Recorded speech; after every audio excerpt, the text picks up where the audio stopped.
Estamos en vivo. Muy buenos días para todos. Bienvenidos al Club de Revistas de los Servicios de Reumatología de la Universidad del CES y de la Universidad Pontificia Bolivariana. El día de hoy nos acompaña el doctor Carlos Jaime Velázquez Franco. El doctor Carlos Jaime Velázquez es médico reumatólogo de la Clínica Bolivariana y es además el jefe del programa de reumatología de la Escuela de Ciencias de la Salud de la Universidad Pontificia Bolivariana. Nos acompaña también el doctor Sebastián Herrera. El doctor Sebastián es médico reumatólogo, trabaja en su consultorio particular y trabaja en Arte Médica. Adicionalmente a eso, hace parte del grupo de las guías de Lupus de Panlar. Mi nombre es Miguel Mesa, soy médico reumatólogo y trabajo en la Clínica Bolivariana y en mi consultorio. Nos acompañan también los fellows del servicio de reumatología, nos acompañan los residentes que están rotando por el servicio de reumatología y varios médicos que usualmente nos acompañan y que son muy juiciosos. El día de hoy vamos a tratar un artículo que es particularmente importante y que va a ser de particular relevancia en los años por venir, que es el estudio de Avacopan para el tratamiento de las vasculitis ANCS. Lo va a presentar la doctora Diana Cristina Varela, que es la fellow del servicio de reumatología. Doctora Varela, tiene usted el micrófono. Profe, muchas gracias. Entonces vamos a hablar sobre este estudio que salió el 18 de febrero del 2021. Para hacer un preámbulo es hablar un poquito del complemento en la vasculitis. Entonces el C5, que es el blanco de este medicamento, es la vía donde se encuentran tanto las vías clásicas como la vía alternativa para iniciar todo el ataque de complejo a membrana. La importancia del C5A es que funciona como un factor quimiotáctico para los neutrófilos. Entonces esto va a hacer que la respuesta inflamatoria se perpetúe. Y esto es uno de los estudios que se hicieron en el 2012 sobre cuál era la importancia del C5A en los pacientes con vasculitis ANCA positivo, y se dieron cuenta que los pacientes tenían un nivel de C5A tanto a nivel de plasma como urinario muchísimo más elevado en la fase activa. Y de ahí viene o parte varias de las ideas donde se genera este medicamento, el Avacopan. Entonces, no solamente es importante la presencia de los anticuerpos MPO y PR3, sino también esa presencia de ese 5A, porque va a inducir a la netosis y va a inducir a la perpetuación de los neutrófilos en el área de la inflamación. Y no solamente esto está en las vasculitis asociadas a ANCA, sino también en las vasculitis de grandes vasos se ha descrito. Y parte también importante, no solamente porque la vasculitis es una enfermedad que causa mucha mortalidad y morbilidad, sino que también tiene un alto consumo de esteroides durante todo el tratamiento. Entonces, parte de lo que se estudia es también iniciar un menor uso de esteroides en los pacientes que tienen esta patología. Y el Avacopan lo que hace es bloquear el receptor C5A, que es la partícula CD88, y eso entonces va a disminuir la quimioatracción de los neutrófilos y también va a disminuir la activación de estos. Entonces, para entrar en detalles del estudio, este estudio se hizo en 143 centros internacionales, es un estudio controlado, aleatorizado, doble ciego, y tiene dos brazos principales. El brazo de Avacopan, que se dio 30 miligramos 2 veces al día, con un placebo equivalente por 52 semanas, y tuvo 8 semanas de seguimiento posterior. Y la prednisona también tuvo un placebo equivalente con una disminución gradual durante 20 semanas e iniciaban en 60 miligramos día y empezaban en una pauta descendente hasta una interrupción en la semana 21. Esta es la pauta de ellos. Vemos que Avacopan a la primera semana tenían 0 esteroides hasta la semana 21 y la prednisona se dividió porque aquí incluyeron pacientes mayores de 12 años, entonces habían adolescentes y la pauta fue diferente de acuerdo al peso. Entonces mayores de 55 kilos adultos iniciaban en 60 miligramos, menores de 55 con 45 mayores de 37 kilogramos 45 y menos de 37 kilogramos 30 miligramos. Y aquí muestran cómo lo disminuyeron, que en una semana disminuían 15 miligramos, a la siguiente otros 15 miligramos y de ahí 5 miligramos cada 2 semanas hasta llegar a 0 a las 21 semanas. El periodo de elegibilidad, entonces, fue de 14 días.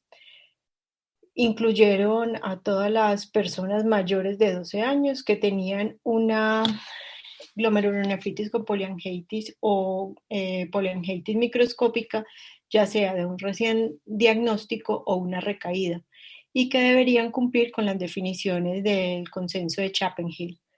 Tenían que tener anticuerpos PR3 o MPO positivos, tenían también que tener una tasa de filtración glomerular mayor a 15, tenían que tener también una presencia o de un elemento principal o de 3 no principales de vivaz del aspecto renal, es decir, principal que tuviera hematuria, creatinina o aumento de la creatinina, y no principales que tuviera hipertensión, proteinuria o estos rangos de creatinina. Diana. Señor. Y hay dos cosas que son interesantes. La primera es la pauta de esteroides. Pues obviamente que recordar para las personas que estén escuchando el club de revistas que en 60 miligramos no justifica dar más dosis, porque supone que el receptor de los esteroides ya está copado, entonces más dosis posiblemente no logren más efecto. Y la otra cosa es que ellos, ¿por qué cree que era necesario la seropositividad si son vasculitis asociadas a ANCAS y algunas pueden ser seronegativas?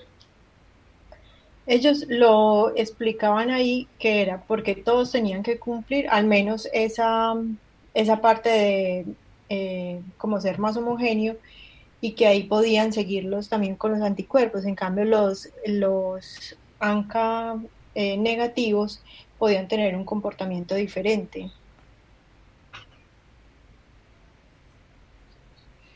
Y la otra cosa es lo que tú dices, que posiblemente querían una población muy homogénea, donde estuvieran 100% seguros que eran vasculitis ANCAS. Entonces, para ellos era tan importante que esos pacientes sí tuvieran la positividad, porque un paciente con un anticuerpo negativo tiene más probabilidad de tener diagnósticos alternativos. Y como este es un estudio casi que pivotal tan importante, uno no quiere arriesgarse a equivocarse en el estudio. Sí, incluso en el apartado de los métodos, ellos intentaron ser muy homólogos en los ELISA que se utilizaron para los anticuerpos. Yo Pero quiero... pues, sí. Hágale, profe. Por favor, dale. Yo creo que tenemos que hacer énfasis algo que menciona Miguel, y es uno ver un estudio de vasculitis con un brazo que tiene 0 miligramos de prednisolona. Eso uno ya sabe que pues eso va a cambiar cómo vamos a tratar las vasculitis a futuro, independiente de los pecados que tenga este artículo. El problema es el precio. Lo que quería decir era que, pues que en general también lo llamativo de este estudio es que en general, y sobre todo que uno cuando lee un RCT es muy claro a qué validez externa le puede dar. Entonces, a veces, y esos criterios de inclusión muchas veces son muy estrictos. Me llama la atención de este estudio y no pierde para nada la validez externa y pues que se acerca a la vida real en el sentido de que incluyen una población, o sea, de vasculitis confirmada, pero es una población heterogénea en sí misma. Entonces eso, a mí pues que ellos incluso más adelante lo plantean como una limitante del estudio, yo lo vería como una ventaja enorme.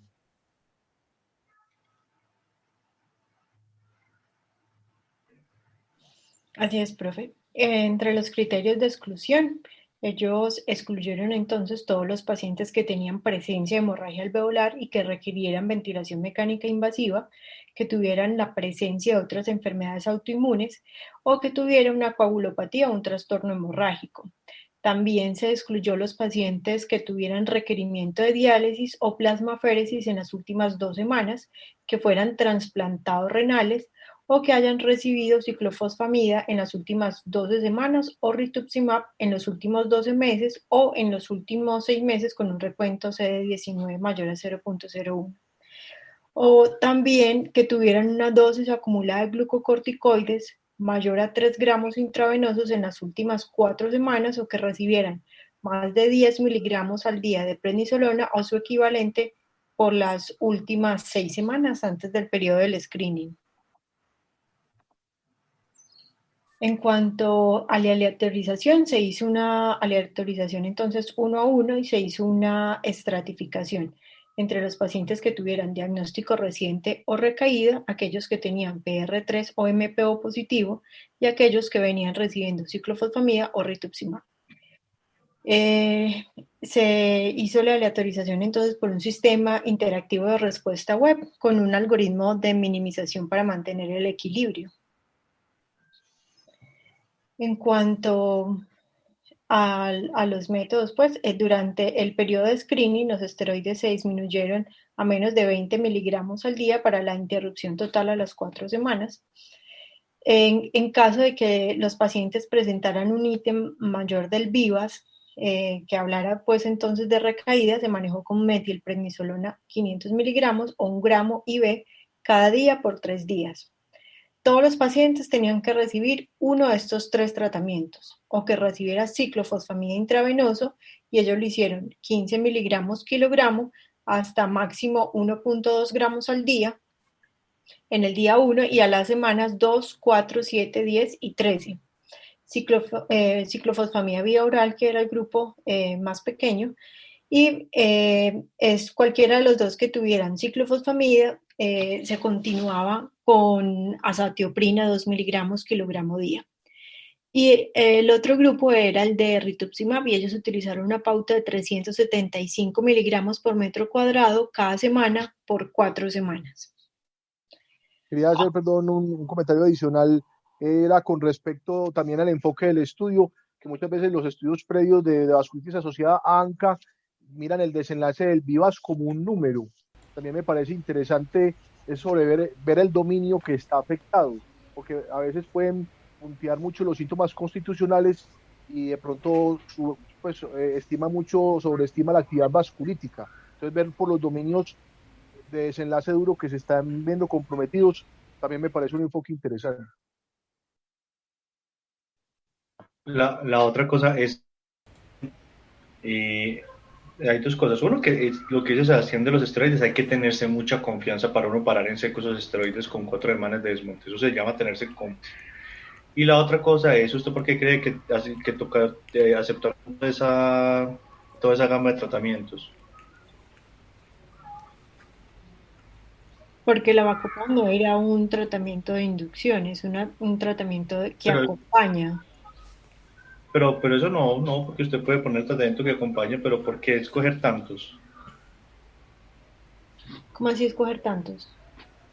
O sea, ¿por qué dejar tantos tratamientos como la ciclofosfamida oral, que ya es casi que anacrónica en muchas partes?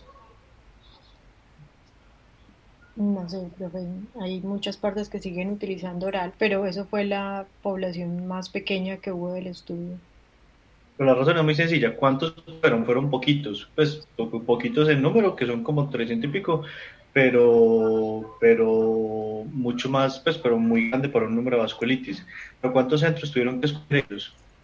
100 y piquitos, 134 creo que fue. Sí. Entonces, la cosa es que ellos se ven obligados a tener semejante nivel, porque hoy en día, por ejemplo, los canadienses usan, por ejemplo, cicloral para vasculitis, pero no es una terapia estándar. O sea, hoy posiblemente, no sé los profes qué opinan del respecto, pero posiblemente manejar un paciente con cicloral no sería un estándar de tratamiento hoy en día. Pues por lo menos no un estándar si existen otras posibilidades. Pero como ellos tenían que poder hacer captación de pacientes, si se ponían muy estrictos con las terapias o si lo limitaban mucho, se quedaban sin muestra. Entonces yo creo que parte tuvo que ver con la posibilidad de tomar más muestra y de tener una población más amplia para el estudio.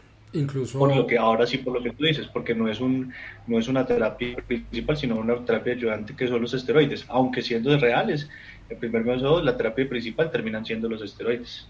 Incluso para comparar, hay que ver lo que le pasó a Pexivas. Pexivas fueron casi 10, 11 años para reclutar todos los pacientes que tenían que reclutar, que también pues era mucho más complejo por la parte de la plasmaféresis, pero estos son enfermedades poco frecuentes que si uno se pone muy quisquilloso con medicamentos que tienen evidencia que puede que ya no sean primera línea, se hubieran demorado muchísimo más. Y probablemente, como dice Miguel, algunos centros de Norteamérica no hubieran podido reclutar pacientes. Yo todavía no entiendo por qué el amor de los canadienses por la ciclofosfamida oral, pero ellos siguen insistiendo con eso. Y hacer la cuenta de la dosis acumulada y un uno, y segundo, que tenés que pedir química sanguínea cada 3 a 7 días, es un medicamento que no es viable a largo plazo. No, eso es inmanejable. Y de hecho, pues hacer el recorder, y eso se demostró en el estudio Cyclops, que la dosis acumulada era como 60 y pico gramos de cicloral versus 10 a 12. O sea, no está mal que ellos lo hayan escogido porque tenían que escogerlo, pero ese tratamiento posiblemente estaba cayendo fuera de favor de la terapia actual.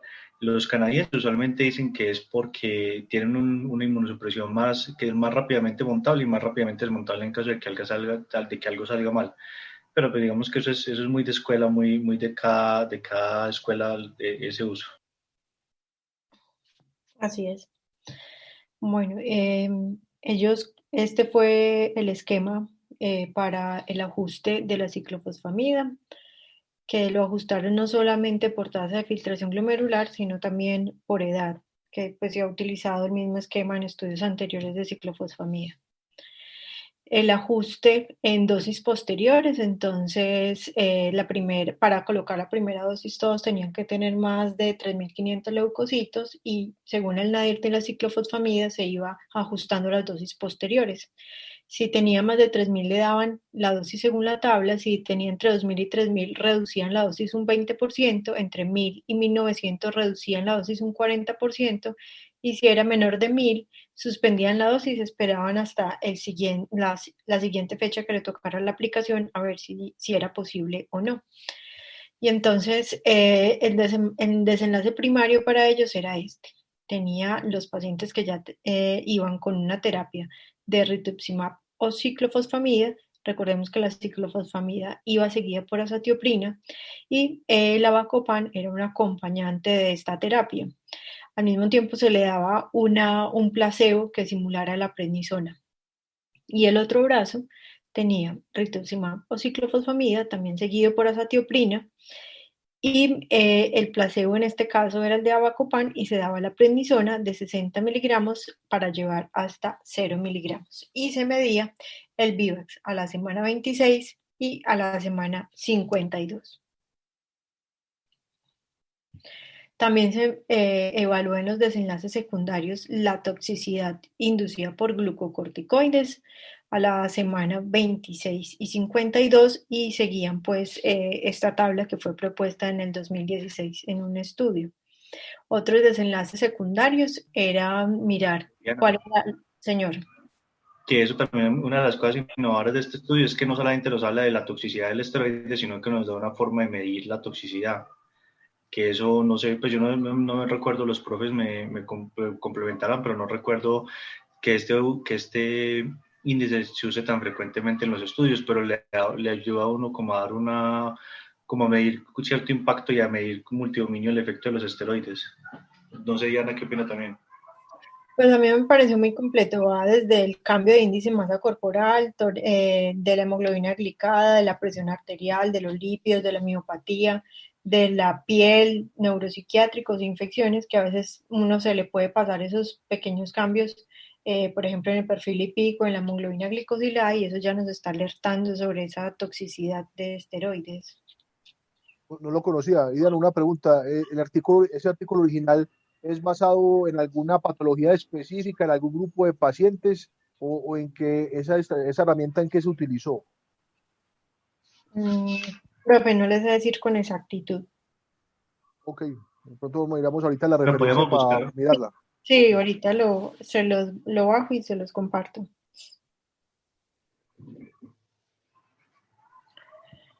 Listo. Entre los desenlaces secundarios miraban entonces cuál era la rapidez de la respuesta de avacopan en comparación con la prednisona para llevar a una remisión que era definida como un VIVAS de 0 a la semana 4. Luego también miraron los perfiles de seguridad, miraron si había incidencia de eventos cardiovasculares, eventos adversos y cambios en los signos vitales, en el examen físico, en las pruebas de laboratorio, en el electrocardiograma. También se evaluaba si había cambios en la calidad de vida, medida por 2 cuestionarios diferentes. También si había cambios en los parámetros de enfermedad renal.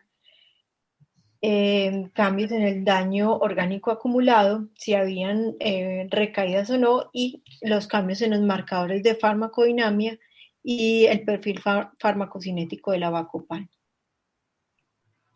En cuanto al análisis estadístico, entonces se calculó un tamaño de muestra de 150 pacientes por grupo y eso les daba un poder estadístico del 90% para una no inferioridad. Ellos hablaron de un margen de no inferioridad de menos de 20 puntos. La incidencia de remisión estaba calculada para que fuera el 60% en el grupo de la prednisona.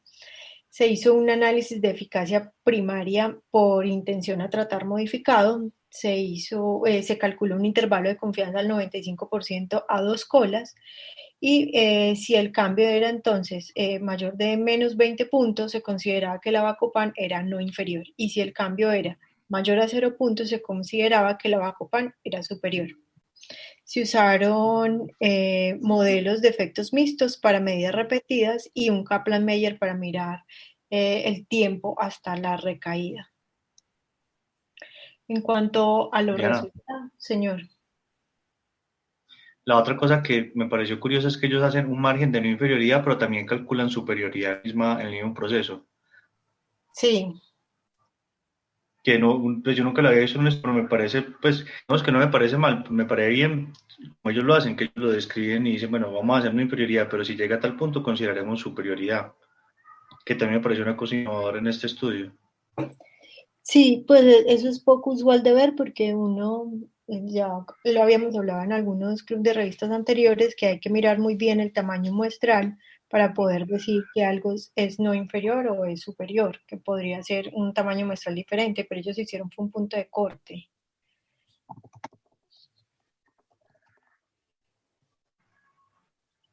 Listo, entonces se incluyeron 386 pacientes, fueron excluidos, 55 fueron elegidos, perdón, 55 fueron excluidos y 331 se llevaron a aleatorización.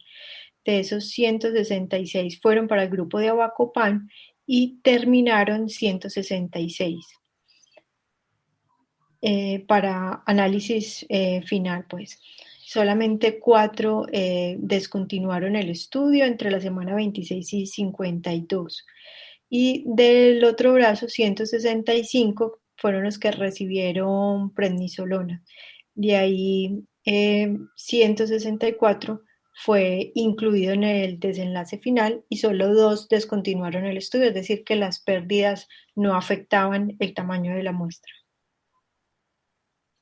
Y esas son las características demográficas de esos pacientes, la tabla 1. Entonces vemos que los pacientes, tanto del grupo de avacopan como de prednisona, tenían una edad alrededor de 60 a 61 años.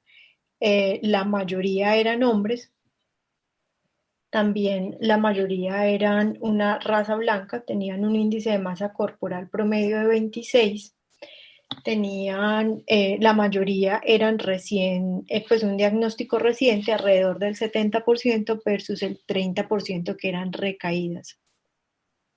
En cuanto a la positividad de los ANCA, casi que el 60% eran antimieloperoxidasa y el 40%, pues alrededor del 40% eran antiproteínas A3. En cuanto a los tipos de vasculitis, eran muy similares entre los que tenían granulomatosis con poliangitis versus poliangitis microscópica, siendo ligeramente en un 10% mayor los de granulomatosis con poliangitis. Y el VIVAS score inicial era en ambos grupos de 16 y el índice de daño de vasculitis era de 0.7. Cuando vemos los tratamientos inmunosupresores, 2/3 de los pacientes venían en tratamiento con rituximab y 1/3 recibió ciclofosfamida. Vemos que los ciclofosfamida oral pues eran entre el 4.8% para el grupo de avacopan y el 3.7% para el grupo de prednisolona, que era un número muy pequeño. En cuanto a... Diana, señor. y otra cosa que es interesante es que este estudio tiene una particularidad que es importante y es que en este grupo el 100% de los pacientes eran seropositivos, entonces usted no puede decir que había un paciente seronegativo que le descuadrara. Uno diría que debería ser exactamente igual el PR3 con granulomatosis y el MPO con poliangeitis, pero eso nos muestra una cosa que la trata con alguna frecuencia el doctor Carlos Horacio Muñoz, que es el reumatólogo del San Vicente, que es del grupo de vasculitis, que él dice que no todos los pacientes tienen fenotipos puros relacionados con el anticuerpo. Ellos han observado en el San Vicente que de pronto hay una discordancia en el comportamiento local. Entonces, eso sí es interesante porque no hay una correlación del 100% del anticuerpo con el fenotipo. Valdría la pena verlo en el tiempo, a ver cómo se comporta con la tasa de recaídas, pero por lo menos en esta tabla sí es algo que es llamativo y que me parecería interesante escuchar la opinión de los profes. Yo creo que el anticuerpo muchas veces orienta, pero definitivamente pues, no define totalmente un fenotipo, pues me parece que pues, es una herramienta diagnóstica. También está pues la discusión si es pronóstica, yo creería también que sí de predicción de recaídas, pero sí, me parece que es una herramienta pues adicional al diagnóstico y al pronóstico. Y lo otro pues de pronto sí llama la atención la preferencia pues marcada por rituximab en los regímenes en el régimen de inmunosupresión, pues tal vez creería yo, o por lo menos en mi práctica, creo yo invertiría el porcentaje, más ciclofosfamida y menos rituximab. Yo creo que ese rituximab es evidencia del cambio de práctica, sobre todo al norte, porque es que es un estudio que empezó en el 2017 y para el 2017 ya teníamos RAFE, ya teníamos rituximab y ya habían los reportes preliminares del Menritsan, todos pues a favor de rituximab, no desde el punto de vista de eficacia, pero sí desde el punto de vista de seguridad. Y ya para esa época habían salido los reportes iniciales de menor riesgo de malignidad con rituximab. Entonces yo creo que esto muestra cómo cambió la forma de manejar vasculitis ANCA al norte. Lo que a mí me llama la atención es más con rituximab, porque ya en el 2017 nada más escogieron un esquema RAFE, poner la dosis de inducción, pero no continuar mantenimiento con rituximab. Llama la atención que es un esquema de cuatro aplicaciones de rituximab y 12 meses de placebo de prednisolona, que ya pues que ya después nos dimos cuenta que había una frecuencia de recaídas importante. Entonces eso yo creo que va a ser complicado para que estos datos lo que cojan a largo plazo. Va a ser muy complicado porque ya en este momento muchos en el norte es rituximab inducción y rituximab mantenimiento sin duda. Entonces ahí va a ser un poquito complejo a futuro.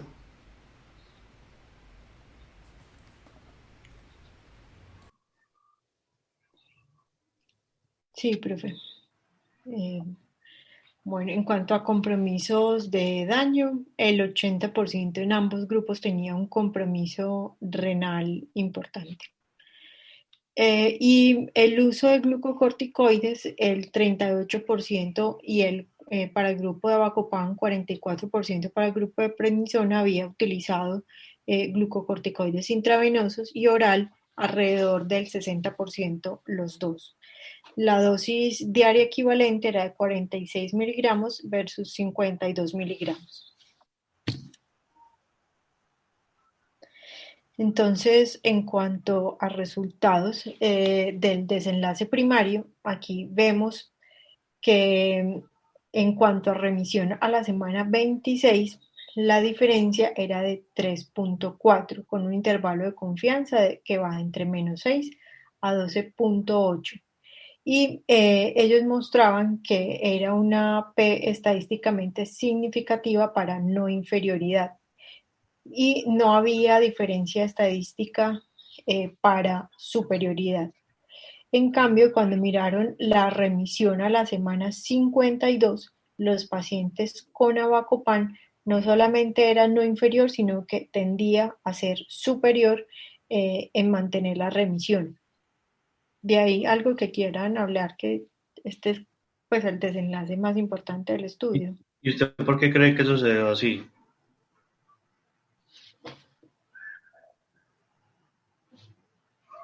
¿Perdón? ¿Por qué crees que eso se dio así? En el tiempo, porque había menos dosis acumuladas, porque tuvo mayor seguimiento,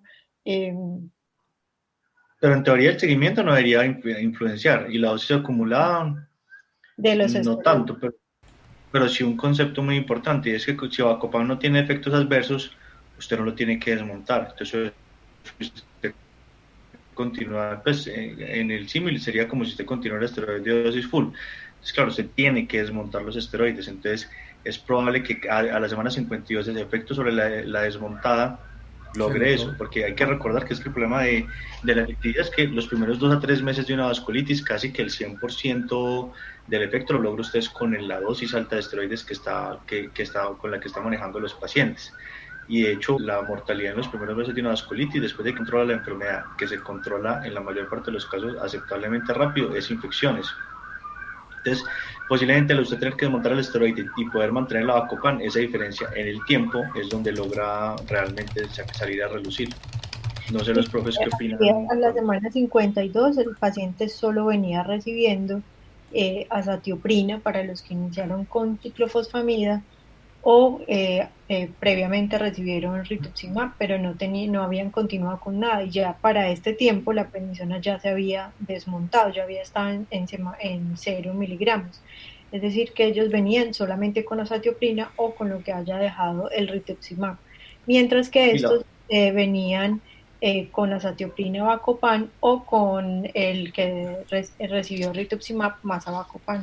Es que ahí el problema va a y la ser, otra cosa es que eso ya es anacrónico, por lo que ya decía Sebas, que es que ya por ejemplo, Azateprina mantenimiento de su rituximab, quedaría la duda si queda alguna duda realmente sobre si el rituximab en condiciones óptimas sea el medicamento de elección. No sé, Sebas, ¿qué opina? yo creo que es que ahí el problema, o sea, con estos datos el problema va a ser entonces es, ¿damos mantenimiento con rituximab? O más bien inducimos desde el principio con Avacopan rituximab y después dejamos nada más con Avacopan. Ahí sale la pregunta de Esta, este Sebastián, es estudio. la pregunta más importante. La más importante de todas es, ¿cambió el uso de esteroides o cambió el uso de rituximab también? Porque si usted con Avacopan puede mantener al paciente en remisión y costo-beneficio es más importante, ¿para qué necesita mantener remisión con rituximab si lo puede mantener con Avacopan? Esa pregunta es la pregunta sin duda más importante. No sé el profe Carlos Jaime qué opine.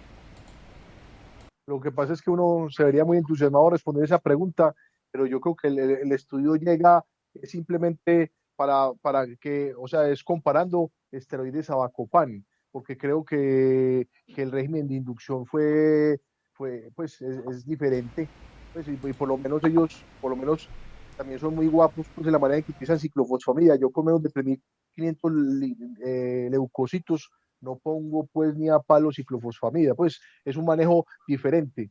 Entonces yo creo que uno sería tentado, pero no creo que uno pueda responder el cambio de rituximab. Pues si a mí me preguntan, yo lo que haría es inducir pues con el esquema de inducción de rituximab y sigo poniendo el esquema de mantenimiento cada 6 meses de manera indefinida, pues es mi práctica usual. No la cambiaría pues a partir de este estudio, pero sí lo pensaría para los esteroides, que creo que fue la pregunta que quieren responder. Pero sí, profe, lo que usted dice es verdad, no da todavía para cambiarlo, pero tiemblan los cimientos del tratamiento de la vasculitis con estos resultados, porque eso abre espacio para nuevos estudios y uno dice, quién sabe cuánto va a cambiar en 10 años el tratamiento de la vasculitis.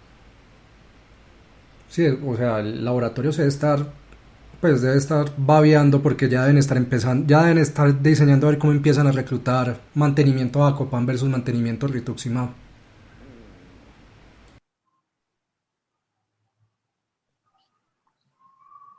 Listo, entonces cuando uno mira los análisis de subgrupos para el mantenimiento de la remisión a la semana 26, vemos que los pacientes que tenían una recaída eran los que tenían mayor remisión a la semana 26 versus a los que tenían un diagnóstico reciente. Si uno mira por tipo de anticuerpos, los pacientes eran similares, tanto los que tenían PR3 o tenían MPO. Si uno mira por ese tratamiento que le dieron, si era ciclofosfamida o rituximab, también era muy similar entre los grupos, siendo un 10% mayor la remisión a la semana 26 en los pacientes que tenían rituximab.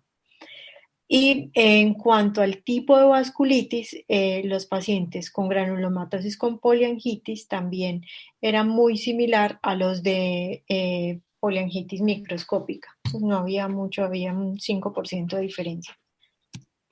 Y a la semana 52 se invertía la parte de los de recaídas versus diagnóstico nuevo, porque aquí los pacientes que tenían un diagnóstico nuevo tenían una mayor remisión a la semana 52 para los que recibieron prednisona, y para los que recibieron avacopan se mantenía los que tenían recaída. En cuanto a los tipos de ANCA, también eran muy parecidos. Ciclofosfamida, para los pacientes que tenían rituximab tenían una mayor remisión sostenida a la semana 52. Y en los tipos de vasculitis se comportaron muy similar. ¿Algo que quieran aportar sobre los subgrupos?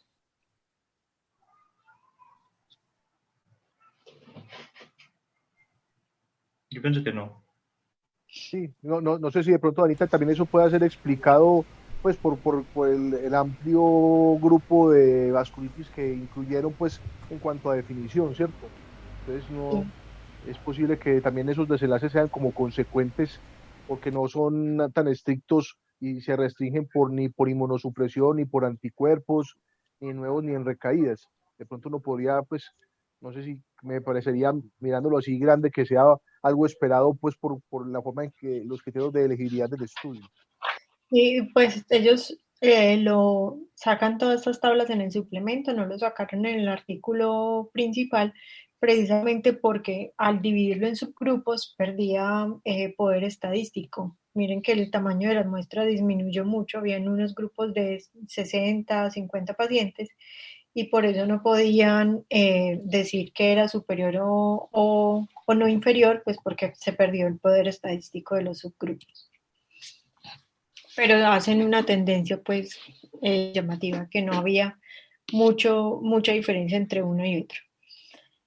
En Pero con cuanto, lo que demostraron en el primario, con lo que demostraron en el primario importa dos pepinos que no logran el secundario. O sea, los manes saben que con lo que mostraron en el primario ya la hicieron completica.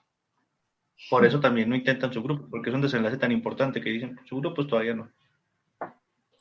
sí, y aquí vemos esta gráfica, pues este Kaplan-Meier, donde muestra que el grupo de Avacopan versus el grupo de prednisolona tenía mayor permanencia en el tiempo, entonces libre de recaídas.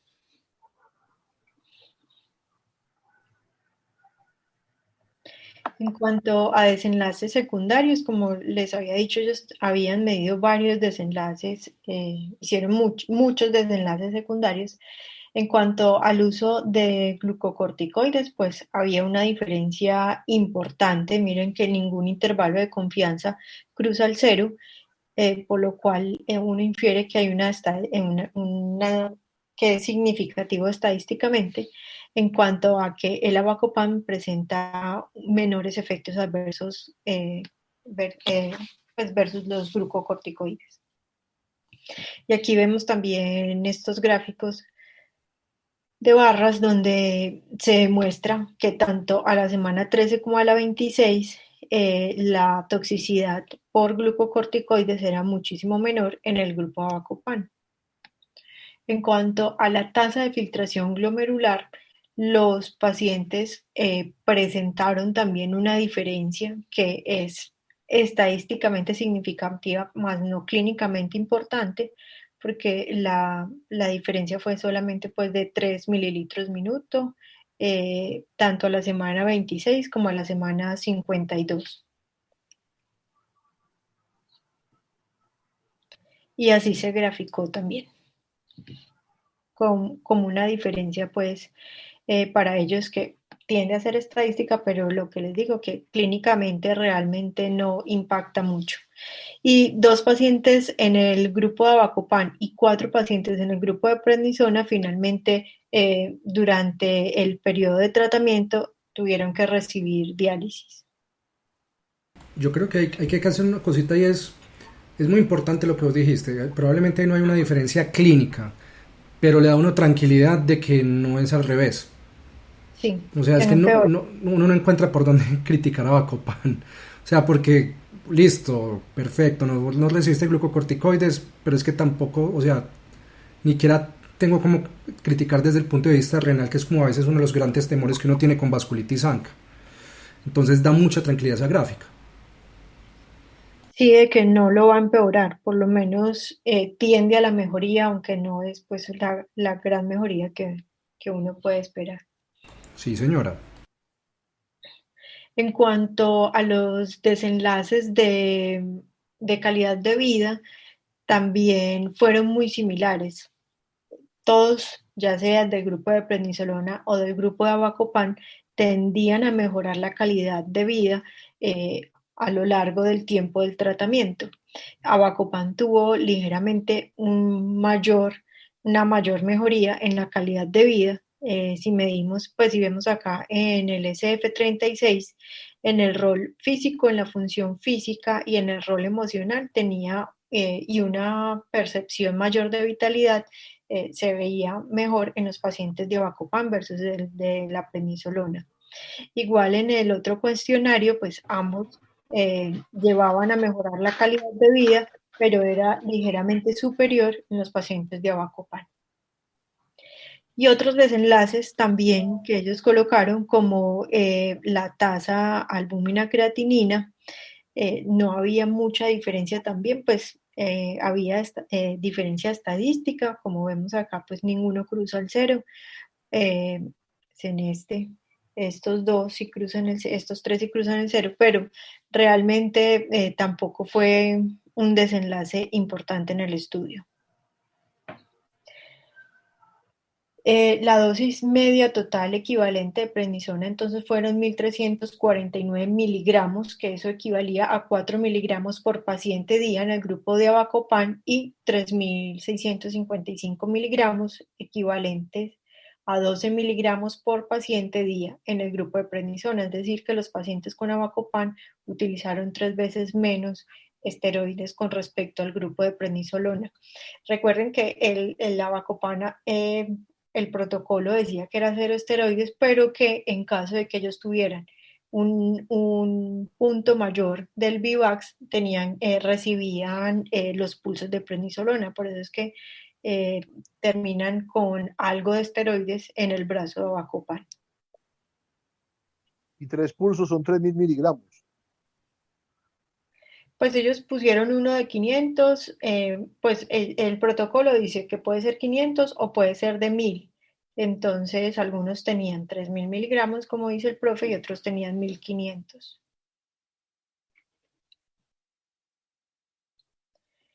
En cuanto a la seguridad, pues los eventos adversos fueron muy similares en ambos grupos.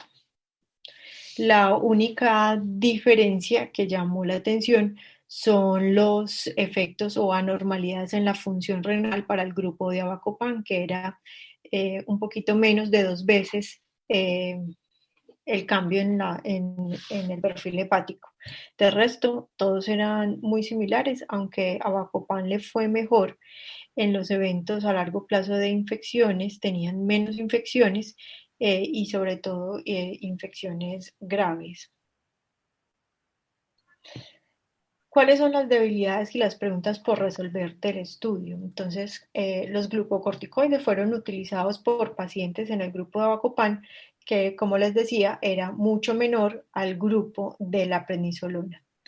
La incidencia del grupo de glucocorticoides adicional fue mayor en el grupo de prednisona que en el grupo de Avacopan, es decir, que así tuvieran prednisona de base, requirieron incluso dosis extra de glucocorticoides.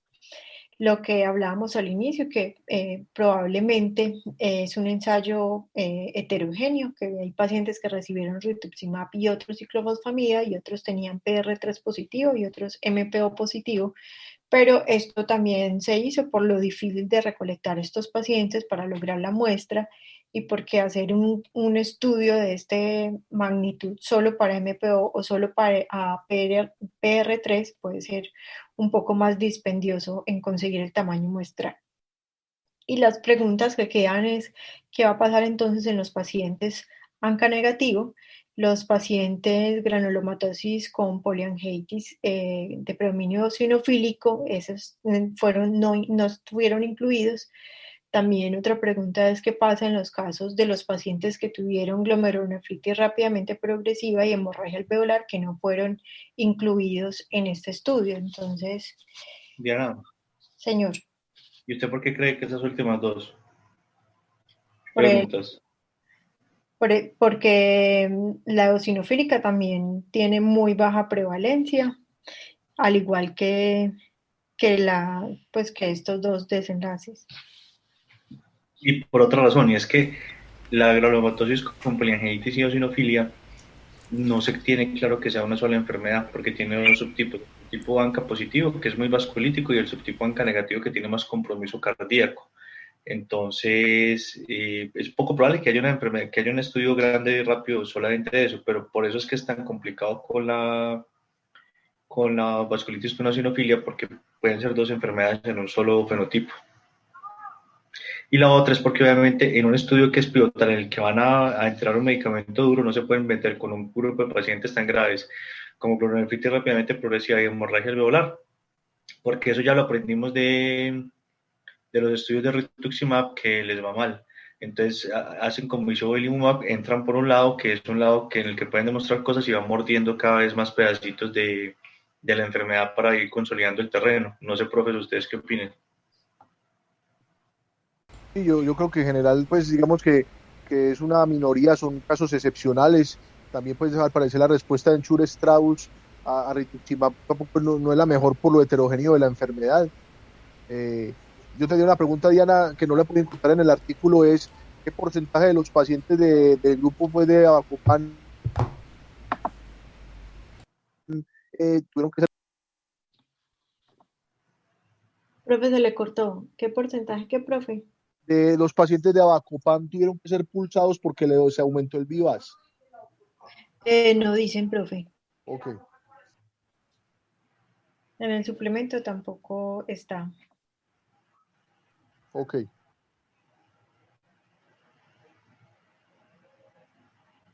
Sebas, ¿tú qué opinas? Que lo único que se está interponiendo entre Avacopan y los sistemas de salud va a ser el costo. Esto es un artículo que para mí cambia cómo tratamos. Obviamente, como lo dijo Miguel, si uno va a proponer un medicamento de esta forma, que va a cambiar de una forma tan radical, que puede cambiar de una forma tan radical como se trata de vasculitis, al permitir un ahorro tan grande de glucocorticoides, se sabía que iba a ser una población muy seleccionada. Pacientes claramente que eran vasculitis ANCA y nada más, y pacientes claramente tipificables, y por eso no se metieron con granulomatosis eosinofílica con poliangiitis ni con los ANCAs negativos. Para mí, uno hablar de un brazo que tiene 0 miligramos de prednisolona en el tiempo y que tiene 3 veces menos de uso de glucocorticoides a un año, en una enfermedad tan grave, potencialmente mortal, y como ellos muestran que tienen un paciente, o sea, porque no fue que escogieron los pacientes menos graves de vasculitis, un 80% de compromiso renal son pacientes que realmente tienen un compromiso importante de un órgano que puede impactar en mortalidad y calidad de vida.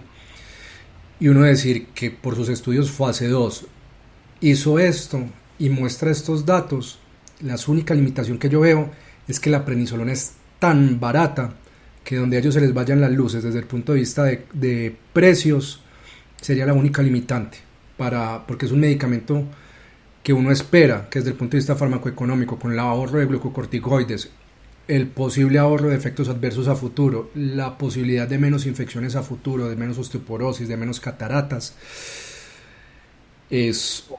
Yo, o sea, El señor que vive lejos. Sí, o Que sea, le diga, lo va a mandar con Acopan porque Rituxi le queda complicado, aunque Rituxi pues tiene muchas bondades en su tiempo de aplicación. es que yo creo que no esperábamos tan rápido o sea, rituximab cambió como tratamos las vasculitis y en cuanto, en 8 años estamos viendo otro medicamento que también nos está cambiando cómo se trata vasculitis. Yo creo que es un avance gigante para esta enfermedad. Las discusiones van a ser es en qué momento lo utilizamos y en quién desde el punto de vista de costos, porque prednisolona vale 2 pesos. Y muy Y, interesante a futuro que alguien se atreva a meterse con mantenimiento con Avacopan versus mantenimiento con rituximab. y la otra cosa es que el índice de esteroides mostró sus bondades porque pudimos ver que el índice de esteroides tenía unos efectos muy localizados, que eran metabólicos, que ahí es donde se notó parte de la diferencia grande. Entonces, también es una forma distinta de analizar los estudios con esteroides. Cambia un paradigma, sin duda. Eh, Janita, sigue tranquilita, o ya acabamos. Ya terminamos. Entonces, no sé si de pronto el doctor Sebastián o el doctor Carlos tengan algún comentario final para realizar. Yo creo que va a haber un problema con costos. Pues yo no tengo datos de esos, obviamente no sé, pero ya en Twitter hay algunos comentarios de reumatólogos en Australia y en el norte donde como que ya empezaron las discusiones de aprobación de este medicamento y parece que la barrera del precio va a ser importante. Es lo que ellos dicen inicialmente como su chisme en redes sociales. Esperemos que no sea Al así. parecer la FDA puede aprobarlo para el 7 de julio, entonces hay que estar pendiente de eso. El problema será el precio, porque donde pongan esto pues inalcanzable, en estos sistemas de salud que son solidarios, universales, donde pues hay que rendir la plata para un montón de enfermedades, desafortunadamente sería complejo. Pero para mí es algo que cambia el tratamiento de vasculitis. Uno hablar de un esquema de 0 miligramos, entre comillas, de prednisolona es... Yo no lo esperaba tan pronto. Sinceramente no lo esperaba tan pronto. Y los estudios fase 2 eran prometedores, pero realmente nunca no esperaba encontrarme con esto en esta época. A 15 o 20 años de pronto, pero no en este momento. Normalmente cuando hacemos un análisis crítico de todos los estudios, especialmente un RCT, pues uno le preocupa la validez externa, pero este estudio tiene pues muchas bondades y le abre a uno la mente y le cambia la perspectiva de las vasculitis asociadas a ANCA. Y quizás una cosa muy importante, nos enseña que el complemento es una vía muy, muy compleja, porque lo que nos está enseñando este estudio es que ese 5A que uno siempre cuando estudiaba complemento lo tiraba a un lado como si eso, a eso es como atrayente y ya, resulta que es posiblemente el factor más importante desde el punto de vista del proceso de la vasculitis. Entonces, también es, primero, que la evaluación que el bloqueo del complemento parece ser complejo, ya no es solamente culizumab y bloquear el complemento, ya es dónde lo va a bloquear y cómo lo va a bloquear, que eso va a abrir un aspecto gigante de conocimiento. Y lo segundo es que tendremos que replantearnos en cuántas enfermedades el lupus podrá ser parecido a la importancia del complemento, o sea, en cuántas enfermedades ese 5A es fundamental o en qué manifestaciones en el futuro y en 10 años cuántas enfermedades estaremos manejando sin esteroides por este descubrimiento. Yo creo que no solamente cambia la vasculitis, sino que cambia el concepto de cómo conseguimos el complemento y pudiera llegar a cambiar la reumatología, por lo menos en algunos aspectos que todavía no podemos predecir de manera clara. Miguel, es O sea que, que es un o artículo sea, interesantísimo. da tanta relevancia la parte del complemento que uno dice, hay algún laboratorio con nombre propio que produce un medicamento que empieza por eco y que termina en bla bla, que se debe estar dando golpes de pecho, porque con los estudios fase 2 de Avacopan, con lo que se venía a venir con Avacopan, yo como laboratorio se lo hubiera metido todo a la competencia. O sea, si yo fuera el del otro producto, me hubiera pegado de eso que mostraba Avacopan y estaría en este momento sacando estudios, porque es que realmente Avacopan está cambiando esto y no es el primer inhibidor de complemento que hay, que es lo que uno dice, hombre, ¿por qué no se pellizcaron con el otro que ya existía? Ahí se vale decir, la profe Gloria Vázquez, que es nuestra profe, que es una gomosa de la inmunología y fue la que nos enseñó a todos nosotros. Yo me acordé mucho de ella ahora porque dice uno vuelve una a esas básicas de inmunología y se da cuenta de lo importante que son. Sí. Bueno, yo creo entonces que con esos comentarios finales podemos cerrar el Club de Revista de Reumatología. Les agradecemos a todos que hayan escuchado, que hayan estado atentos. Los invitamos porque este mes tenemos varios artículos que son muy interesantes. Vamos a tratar uno de diacereína, que hace mucho tiempo no salía un artículo de diacereína en artrosis, y vamos a tratar polcosporina en lupus, que también será un artículo interesante. Entonces, sin más, nos despedimos y les deseamos a todos una feliz noche. Gracias totales. Buenas noches. Muy bien, Diana, gracias.